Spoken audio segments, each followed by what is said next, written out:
नमस्कार, आप देख रहे हैं आईएनसी टीवी। वचनम किम दरिद्रम, बोलने में कंजूसी क्यों, और खासकर तब जब बोलने से फायदा ही फायदा हो, नुकसान का नामो निशान ही नहीं।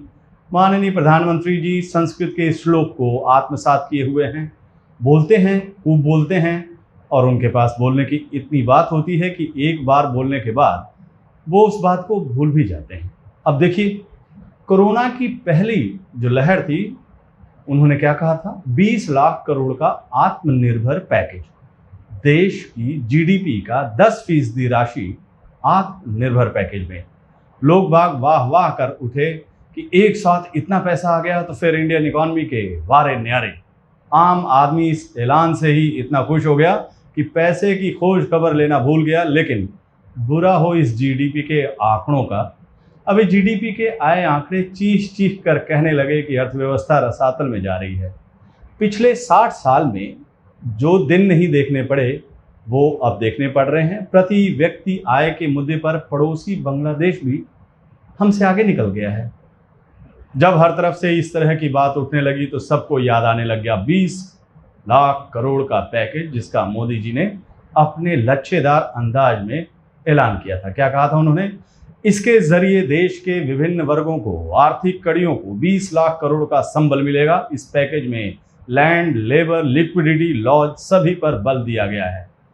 माननीय मोदी जी ने 4L यानी लैंड, लेबर, लिक्विडिटी, लॉज की ये तुकबंदी 12 मई 2020 को पेश की थी। मतलब 1 साल से ज्यादा समय गुजर चुका है। अब सवाल उठता है कि 1 साल गुजर जाने के बाद भी हमारे देश के प्रधानमंत्री माननीय मोदी जी ने आत्मनिर्भर पैकेज में पैसा दिया कितना?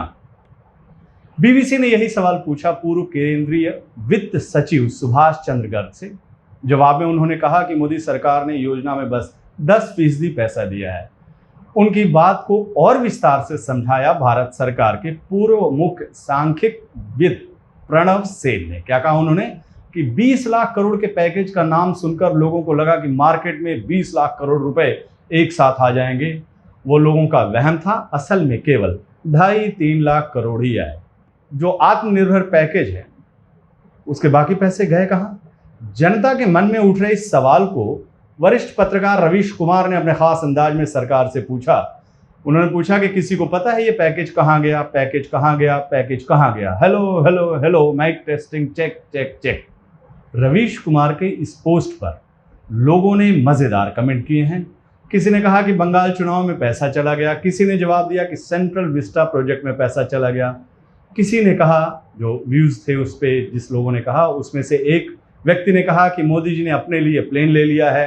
किसी ने कहा अब गृह मंत्री जी के लिए प्लेन खरीदने की तैयारी चल रही है। ये तो हुई तंज की बात, लेकिन तकाजे की बात अभी अधूरी है। ये सवाल अपनी जगह बना हुआ है कि मोदी जी ने जिस आत्मनिर्भर पैकेज के तहत अर्थव्यवस्था में 20 लाख करोड़ पैकेज देने का वादा किया था, उसका सच क्या है? सबसे बड़ा सच वही है जो मैंने शुरू में कहा था, वचनम किम दरिद्रम। बोलने में क्या जाता है, देना तो है नहीं, और जब देना ही नहीं तो फिर 20 लाख करोड़ बोलिए या फिर 40 लाख करोड़, क्या फर्क पड़ता है? काला धन वापस लेने, हर किसी को 15 लाख देने जैसे जुमलों की फहरिस्त में एक और जुमला। नमस्कार।